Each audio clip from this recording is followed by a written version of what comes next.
subscribe Musa Kastu Sobat Ngari. Assalamualaikum warahmatullahi wabarakatuh. Sampurasun. Bapak dan Ibu saya hormati para tokoh dari berbagai daerah di seluruh Indonesia yang tergabung dalam Asosiasi DPRD Provinsi seluruh Indonesia, dan yang hadir di sini adalah para ketuanya. Saya mengucapkan selamat datang di Provinsi Jawa Barat. Penduduknya lebih dari 50 juta, alokasi pembiayaannya hanya 29 triliun. Itulah Indonesia. Tepuk tangan ya. Pak Ketua yang saya hormati, segenap seluruh tamu undangan, saya tidak bisa menyebutkan satu persatu. Yang pertama, saya mohon maaf, ada kebahagiaan hari ini bagi warga Jabar karena Persib jadi juara. Persib juara, Jawa Barat istimewa. Sehingga ada euforia yang dilakukan oleh anak-anak, sehingga pada hari ini suaranya masuk ke ruangan ini biasanya hening. Yang kedua, Pak Wakil Dirjen Otonomi Daerah, ini kali pertama saya pidato di Gedung Sate, Pak. Karena sudah hampir 3 bulan saya belum pernah ngantor ke kantor ini. Kantor saya di tempat sampah, kantor saya di pinggir sungai, kantor saya di tepi danau, kantor saya di seluruh wilayah Jawa Barat ini. Apa sih sebenarnya yang menjadi pembicaraan kita? Itu lagu saya ciptakan tahun 2012 ketika saya berkunjung ke Papua. Saya menulis lagu judulnya Surga di Tanah Papua. Karena saya melihat Papua itu seperti surga, bahkan surga yang diciptakan, dihadirkan buat Indonesia. Kandungan kekayaannya luar biasa, tetapi barangkali kependudukannya, kesejahteraannya yang harus terus ditingkatkan. Apa sih yang menjadi model kita? Model kita ini adalah model pengembangan otonomi daerah yang terus mengalami perubahan dan tarik ulur.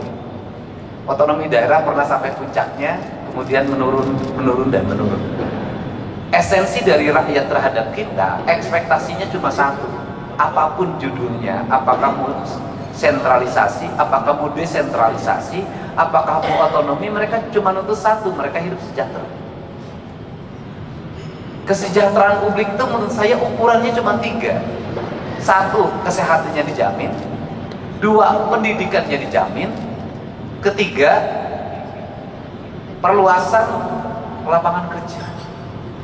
Jadi kalau masyarakat sudah kesehatannya jamin, pendidikannya jamin, perumahan pemukimannya dijamin, rakyat ini sudah sejahtera. Apa sih yang membuat rakyat kita menjadi miskin? 1, menurunnya derajat kesehatan berdampak pada semakin meningkatnya angka kemiskinan.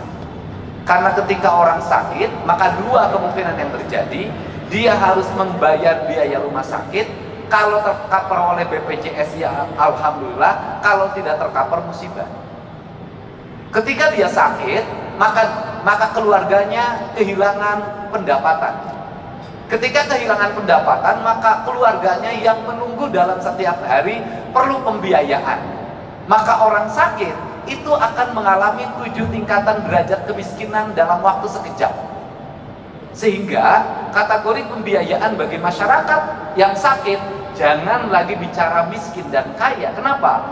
Kita anggota DPR, kita pejabat, kena sakit, kita akan jatuh miskin. Untuk itu negara harus hadir dalam memberikan jaminan layanan kesehatan bagi seluruh warga.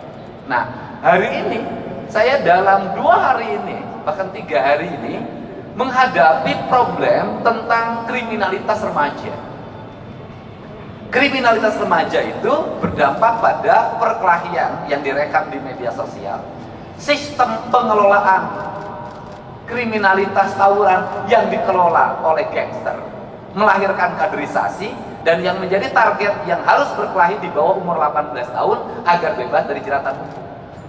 Sudah berkembang di media sosial secara sistemik, dan perkelahian itu diraih dari pengaruh media sosial yang membentuk karakter pikirannya. Apa sih sebenarnya yang terjadi? Sebenarnya yang terjadi adalah ketika mereka tawuran, masuk rumah sakit, BPJS-nya tidak klaim. Barusan saya beresin 15 juta. Ketika BPJS-nya tidak klaim, orang yang berkelahi, itu orang tuanya nggak mampu. Mau yang menang tidak mampu, yang mau kalah tidak mampu.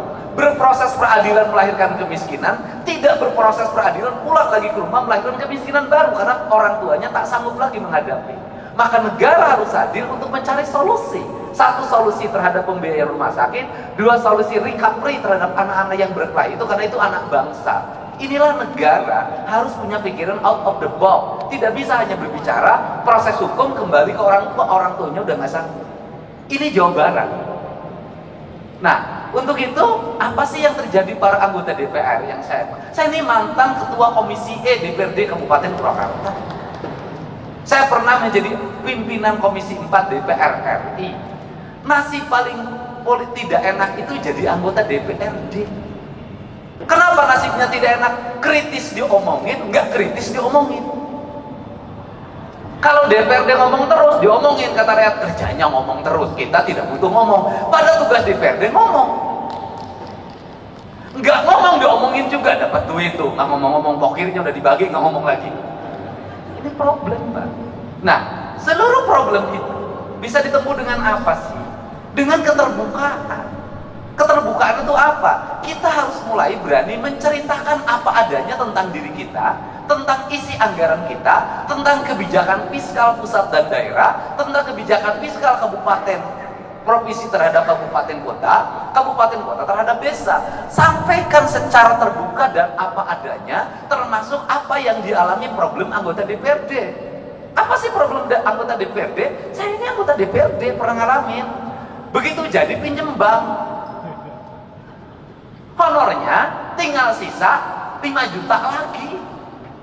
Konstituen tiap hari dibanding pejabat eselon 2 di provinsi, dibanding sekda, yang datang ke rumahnya banyakan anggota DPRD. Anggota DPRD tunjangannya sudah habis dijaminkan ke bank BJB, tinggal 5 juta yang mintanya tiap hari. Harus kondangan, yang meninggal harus dilayak tiap hari. Pergi ke kantor, kaca harus dibuka. Kalau kaca ditutup, kelihatan tuh sombong dia. Itu. Sedangkan fiskal terbatas. Nah, apa sih yang mesti dilakukan oleh kita? Ya kita mulai ngomong terbuka pada rakyat. Terbukanya apa? Ini loh proporsi kita. Ini loh biaya politik yang kita lakukan. Kemudian apa sih yang kita harapkan? Saya dari dulu itu menyampaikan, saya ketika jadi bupati berkirim surat pada presiden. Berkirim suratnya adalah, saya bilang begini, kalau pemerintahan ingin efektif, kalau perda ingin cepat pembahasannya, kalau aspirasi publik setiap hari bisa diterima oleh anggota DPRD, saya berulang-ulang menyampaikan bahwa peningkatan kesejahteraan anggota DPRD, honorariumnya harus dilakukan lewat rapat-rapat DPRD. Kalau rapat komisi ada honornya, kalau rapat paripurna ada honornya, kalau rapat gabungan komisi ada honornya, kalau rapat badan anggaran ada honornya, kalau rapat badan musyawarah ada honornya, anggota DPRD nggak akan pergi kemana-mana, pasti ngumpul di kantornya. Seluruh kegiatan OPD, organisasi perangkat daerah, akan cepat dan anggota DPRD akan kritis. Kenapa? Dia akan kontrol alokasi anggaran pemerintah, dia akan kontrol pekerjaan, dia akan baca buku anggaran, dia akan baca realisasi anggaran dengan detail. Kenapa? Dengan membaca itu honorariumnya ada. Tapi kalau didapatnya pergi keluar, maka dia akan banyak keluar. Selama jadi anggota DPRD 5 tahun, masuk kantornya terhitung 20 hari. Bahkan ada saya ketika menjadi anggota Komisi 4, nggak pernah sekalipun orang itu masuk, tapi honor terima.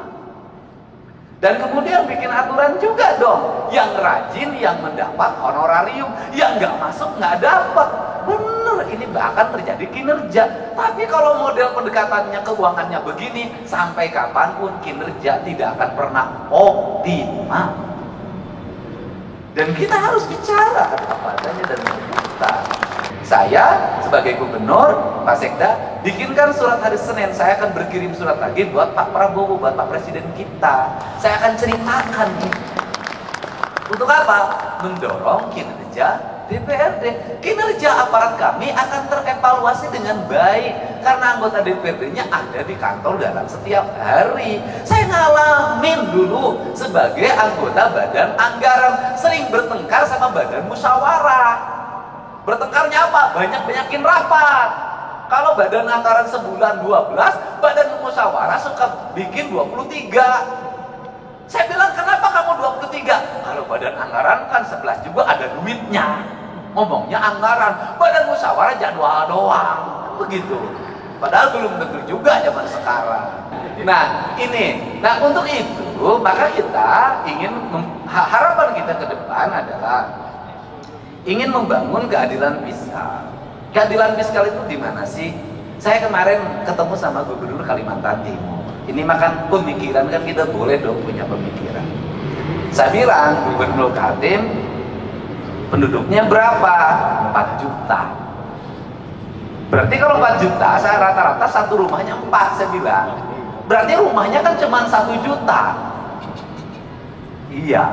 Loh, kalau penduduk Kaltim 1 juta, rumahnya cuma 1 juta, kan sebenarnya bagi Kaltim ngasih 5 juta per rumah bisa. Karena 1 juta kali 5 juta, 5 triliun, Pak. Artinya masyarakat Kaltim untuk sejahtera itu sangat bisa. Beda dengan Jabar. Untuk Papua lebih bisa lagi. Untuk daerah yang memiliki pendapatan daerahnya tinggi dan hasil alamnya besar, sebenarnya sangat ini mungkin terjadi. Nah, untuk itu, apa sih yang mesti kita lakukan hari ini? Mari kita bersama-sama melakukan telaah terhadap ini semua untuk kepentingan bangsa. Agar apa? Agar ke depan bangsa kita terus mengalami peningkatan sumber daya manusia. Artinya bahwa sumber daya pendidikannya meningkat, sumber daya ekonominya meningkat, kesejahteraan meningkat. Maka saya selalu berfokus pada keadilan fiskal. Keadilan fiskal saya selalu berfokus pada ketika jadi pemimpin, itu saya selalu punya angan-angan dan punya harapan. Bagaimana punya angan harapan itu adalah pembangunan harus diselesaikan dalam waktu cepat. Setelah itu berarah pada investasi. Nggak bisa pembangunan gini-gini terus. Yang tahun ini menjadi proyek tahun ini, yang tahun ini menjadi proyek tahun ini, yang tahun ini menjadi proyek tahun ini. 5 tahun proyek birokrasi itu juga, negara nggak akan maju sampai kapan. Tetapi yang harus dilakukan adalah apa yang kita selesaikan dalam waktu 1 tahun, apa yang waktu 2 tahun, apa yang waktu 3 tahun, apa yang waktu 4 tahun, apa yang waktu 5 tahun. Ini semuanya tidak boleh berulang. Pekerjaan kemarin harus tidak boleh dikerjakan hari ini lagi. Kenapa? Pembangunannya ke depan. Tujuannya untuk apa? Agar fiskal ini, fiskal yang tahun kemarin itu tidak digunakan untuk tahun ini. Dan negara sudah mulai berpikir untuk membangun kemandirian. Saya itu sudah punya rumusan, mudah-mudahan ini bisa dilakukan di Jawa Barat, adalah misalnya begini. Desa itu berapa sih penduduknya di desa itu? Di desa itu ada potensi apa? Anggaran pembangunan desa itu harus segera dibikin skala prioritas, ditambah plus kabupaten, ditambah subsidi dari pemerintah provinsi, ditambah pusat, fokusnya di desa. Kalau di desa itu ada 7 RW, dibagi saja sebenarnya. RW ini bagian desa, RW ini bagian kabupaten, RW ini bagian provinsi, RW ini bagian pusat. Jadi membangun desa paripurna itu bisa selesai dalam waktu 2 tahun. Tahun ketiganya itu anggaran sudah mulai diarahkan, bukan untuk itu lagi, untuk kesejahteraan publiknya, jaminan kesehatannya, jaminan pendidikannya, jaminan hari tuanya. Tahun berikutnya harus lagi mengarah pada investasi, di mana uang itu tidak digunakan lagi untuk pembangunan infrastruktur lagi karena udah selesai, digunakan untuk investasi. Investasinya dikelola oleh perbankan daerah, di mana uangnya berputar, dipinjamkan pada lingkungan daerahnya, dan untungnya diperoleh lagi. Ini kan model koperasi zaman dulu sebenarnya, cuman dikelola secara modern. Nah, kemudian uang itu berputar, maka dalam jangka panjang daerah tersebut akan memiliki kecukupan fiskal. Kemudian pembangunannya selesai. Terjadi pada negara mana? Pada Tiongkok. Tiongkok itu pembangunannya dilakukan secara terstruktur, terencana, dilakukan oleh negara dengan waktu cepat, kemudian negara memiliki kecukupan fiskal, kemudian Tiongkok berkembang investasinya, setelah berkembang investasinya, kebutuhan pembangunan di daerahnya dianggap sudah cukup, kemudian mereka punya fiskal yang cukup, mereka harus bergeser ke tempat lain untuk menggeser sumber daya manusianya, sumber daya ekonominya, diputarkan di negara lain, rakyatnya ikut kerja. Tetapi setelah proyeknya berjalan, mereka balik lagi dapat duit lagi 2-3 keuntungan. Dia pakai bahan baku dia punya dia pakai sumber daya punya dia, dan punya fiskal punya dia. Rakyatnya kerja, barangnya dijual, setelah itu dia dapat keuntungan lagi, balik lagi ke negaranya. Kita mulai berpikir desa-desa dan kabupaten ke situ. Dan ini harus melalui bahan diskusi. Kenapa? Karena kita punya tugas. Kita ini hari ini adalah pahlawan untuk anak cucu kita ke depan. Tinggal pertanyaannya adalah, apakah anak cucu kita ke depan akan menganggap kita pahlawan atau pengkhianat? 45 dianggap pahlawan, mungkin 66 masih dianggap pahlawan, 71 mungkin dianggap pahlawan. Pertanyaannya lah, kalau mimpi tentang keadilan tidak segera terwujud di tengah-tengah masyarakat, maka dimungkinkan 30 tahun ke depan Agustusan nggak bikin lagi doa buat kita. Kenapa? Mereka tidak punya catatan reputasi kita dalam membangun keadilan di negeri. Nah, inilah kerangka pikir dan kerangka pijak yang harus dibangun oleh kita secara bersama-sama, tanpa kita membicarakan berasal dari partai mana. Karena kita sama-sama berkomitmen membangun negara ini dengan baik, membangun keadilan sosial secara paripurna. Dan keadilan sosial hanya bisa diwujudkan dengan pendekatan fiskal. Ini kan yang harus dibicarakan oleh kita, dan saya ingin para anggota DPR dalam pertemuannya ada rekomendasi-rekomendasi kontributif bagi perbaikan bangsa, bagi upaya membangun keadilan sosial, bagi upaya melakukan kebijakan keadilan fiskal. Kenapa? Karena negeri ini hanya bisa dibangun dengan fiskal yang baik, fiskal yang sehat, fiskal yang terencana, fiskal yang terarah, dan fiskal yang tidak lari ke luar negeri. Fiskalnya harus berputar di sini. Untuk itu saya ucapkan terima kasih. Semoga kalau tadi Pak Ketua DPRD Jawa Barat sudah dinobatkan sebagai ketua terpilih, saya ucapkan selamat Pak. Kan? Karena yang menyampaikannya Ketua DPRD DKI yang ketua hari ini. Dan saya baru Pak, sepanjang sejarah berdemokrasi Pak, ada ketua asosiasi, partainya beda, daerahnya beda, menyerahkan tampuk kekuasaan pada Bapak. Pada tempat lain yang partainya berbeda. Kenapa itu diberikan? Karena memang nggak ada honornya Pak. Ya Pak ya, duitnya kan harus nyerah sendiri Pak. Tapi selain itu adalah bentuk penghormatan dan penghargaan, gitu loh. Penghormatan dan penghargaan jauh lebih tinggi dibanding honor. Untuk itu kan jadi ketua DPR itu mencari kehormatan dan mencari penghargaan, bukan mencari honor. Makanya honornya nggak usah gede-gede. Bohong ya, harus lebih tinggi lagi. Saya ucapkan terima kasih para wakil ketua DPRD Provinsi Jawa Barat. Mudah-mudahan pertemuan ini pertemuan yang berkah, pertemuan yang membawa kebaikan, dan pertemuan yang bisa melahirkan rasa adil bagi kepentingan masyarakat Indonesia. Dan kita berharap dengan kepemimpinan Pak Prabowo Subianto, kita akan bisa terus meningkatkan kinerja pembangunan, mendorong pertumbuhan, menyiapkan investasi, menjaga investasi dengan baik, menumbuhkan tenaga kerja, menjaga kesehatan rakyat, meningkatkan kualitas pendidikan, kualitas lingkungan hidup, dan layanan birokrasi yang berdaya guna, berhasil guna, memiliki aspek output, dan benefit yang pada akhirnya tercipta keadilan bagi seluruh rakyat Indonesia dalam bingkai Negara Kesatuan Republik Indonesia. Saya ucapkan terima kasih, dan terakhir, ini bahan renungan kita Pak. Ini saya selalu ngomong berulang-ulang. Gedung ini namanya Gedung Sate Pak. Satenya itu ada 6 Pak. Kata sekda saya, 6 itu melambangkan bahwa dulu PUC itu membangun dengan 6 juta golden. Dan saya itu sampai hari ini tetap merasa malu Pak, sebagai birokrat, sebagai politisi. Makanya saya punya ambisi untuk mewujudkan itu. Kenapa?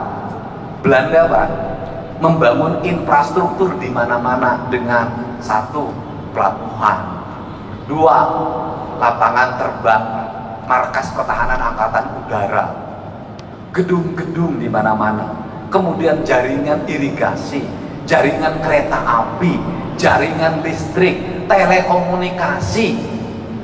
Mereka cuma ngandelin jualan teh di Jawa Barat, jualan kina, jualan karet, jualan teh, jualan kina, jualan karet, bisa bikin gedung sate, bisa bikin gedung pakuan, gedung Bank Indonesia, stasiun kereta api, kusen, pangkalan udara, pelabuhan, jaringan laut, jaringan darat. Kita ini sudah segala dijual, sudah bikin apa? Nah ini kenapa saya sangat ketat sama fiskal, itu kita ini sudah segala dijual, kita ini sudah bikin apa? Ini renungan kemerdekaan kita. Belanda yang katanya penjajah hanya ngelola kebun teh, kebun karet kalau di Jawa Barat, sama kebun kina, bisa bikin bangunan di Jawa Barat seperti ini. Kita sudah bikin berapa pangkalan udara, kita sudah bikin berapa pelabuhan, berapa stasiun kereta api, berapa rel kereta api baru. Yang ada pun rel kereta apinya sekarang hilang dengan papan-papan dan besi-besinya. Nah, mudah-mudahan ini bahan evaluasi kita. Kita sudah, kata orang Sunda, kita sudah unggul di larung, catang di rumpak. Sudah segala diangkat, pasir diangkat, batu diangkat, laut udah segala rupa. Kok kita nggak kaya-kaya? Kenapa sih?